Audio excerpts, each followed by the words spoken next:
साईं इतना दीजिए जामे कुटुम्ब समाए, मैं भी भूखा ना रहूं साधु ना भूखा जाए।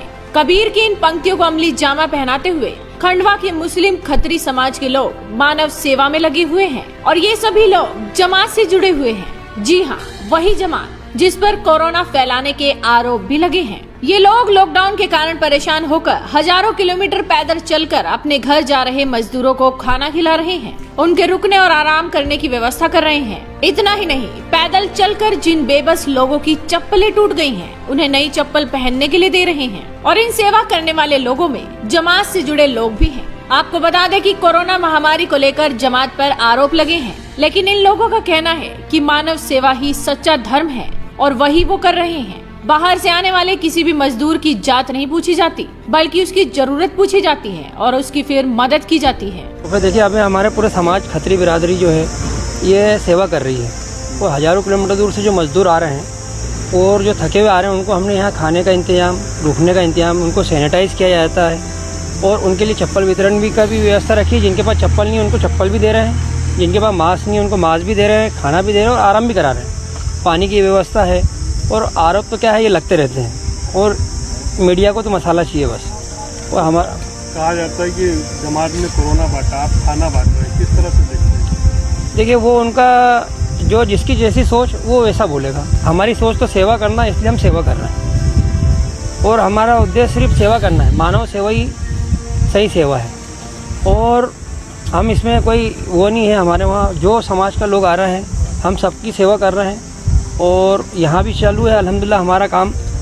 सेंधवा में भी जो है हम लोग खत्री बिरादरी की तरफ से ये काम चालू है। वहाँ पे भी खाना वितरण हो रहा है, चप्पल वितरण हो रहा है। जो जैसा मजदूर को जैसी चीज़ लग रही है, जो बाहर से आ रहे हैं उनके साथ वैसा जो चीज़ चाहिए उनको अवेलेबल करा के दे रहे हैं। महाराष्ट्र से अपने घर की तरफ लौट रहे मजदूरों का कहना है, सरकार और मीडिया उनकी बात नहीं सुनता, ना ही उनकी बात करता है। महाराष्ट्र से अपने घर साइकिल से लौट रहे पवन कुमार गाजीपुर के रहने वाले हैं। मुंबई में रहकर पढ़ाई भी करते थे और काम भी, लेकिन लॉकडाउन होने से पढ़ाई और काम दोनों चला गया। अब पवन का गुस्सा देखिए। इनका कहना है कि मीडिया उनकी बात नहीं करता, उन्हें हिंदू मुसलमान और जमात का मसाला चाहिए। सर, महाराष्ट्र के मुंबई ठाणे में रहते थे, ठाणे जिले में भिवंडी में। हम काम भी करते हैं, हम एक छात्र हैं और जैसे छुट्टी लगती है तो हम काम भी कर लेते हैं अपना, उसी में पढ़ाई भी करते हैं। वहाँ काम करते थे, वहाँ के लोग बोल दिए कि यहाँ कोई व्यवस्था नहीं है, काम बंद हो गया, आप जा सकते हैं अपने यहाँ। कुछ हमें सुविधा दी नहीं गई तो हम मजबूरी में जा रहे हैं और हमारी खबर दिखाई नहीं जाती है न्यूज़ चैनल पे। बस जो जमात वाले मिले तो उसको रात दिन दिखाएंगे, लेकिन दूसरे मिले श्रद्धालु तो उनको नहीं दिखाया जाता है कि वो मिले पॉजिटिव। सिर्फ जमात के पीछे लगा, लेकिन जमात वाले खाना खिला रहे वो नहीं दिखाया जा रहा है। खाली हिंदू मुस्लिम करने पे मीडिया लगी हुई है और बाकी जो मेन खबर उसे मुद्दा वो हटका दिया जाता है हिंदू मुस्लिम में। पवन सिर्फ मीडिया से ही नाराज नहीं है, वो सरकार से भी नाराज है। रास्ते में इंतजाम सही था, लोग खाना खिला रहे हैं, रास्ते में वैसी कोई दिक्कत नहीं है, खाना खाते पीते आ रहे हैं बढ़िया से। कहीं कुछ पैसे वैसे मांगे जाते हैं कुछ? हाँ, मांगे जाते हैं सर। फॉर्म भरे थे वहाँ, 2 बार फॉर्म भरे, फॉर्म रिटर्न कर दिया गया। फिर बोले तो बोल रहे हैं कि पैसे दो 800 रुपये। 800 रुपये देने के बाद फिर मेडिकल के लिए जब वहाँ टेस्ट करने के लिए जा तो वहाँ भी पैसे ले रहे हैं, ट्रेन में किराया ले रहे हैं। सरकार के पास सर हमारे किराया नहीं देने के लिए पैसे हैं, लेकिन कुंभ मेले में 166 करोड़ रुपए डोनेट करने के लिए सरकार के पास पैसे हैं, लेकिन हमारे जैसे मजदूरों को लाने के लिए सरकार के पास पैसे नहीं है।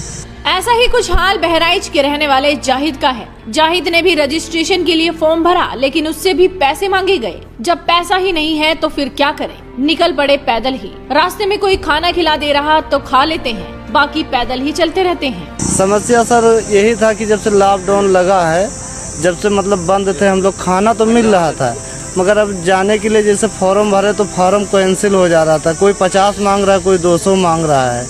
हाँ, तो हम लोग बहुत दिन से इधर उधर दौड़े और लाठी चार्ज हो रहा था, उधर मार खा के भाग के बस उसके बाद में अंदर हम लोग भाग गया है महाराज। हाँ, फिर उसके बाद में आए तो रास्ते में पैदल 5 तारीख से निकले हैं। फिर खाना वाना जो भी मिलता है खाते सोताते, दोपहर में जहाँ भी आराम करते हैं ऐसे आराम से यहाँ तक आ गए हैं। कहाँ जाना है? हमको बहराइच जिला जाना है। वैसे कबीर ने एक दोहा ये भी कहा था, जात न पूछो साधु की, पूछ लीजिए ज्ञान। तो आज आप भी किसी बेबस मजदूर को देखें तो उसकी मदद जरूर करें और कबीर के इस दोहे को दूसरे अंदाज में पढ़ें, जात न पूछो भूखे की। जी हाँ, जो भूखा है उसकी जात नहीं पूछनी चाहिए, सिर्फ उसकी मदद करनी चाहिए। इस वीडियो को ज्यादा से ज्यादा शेयर कीजिए।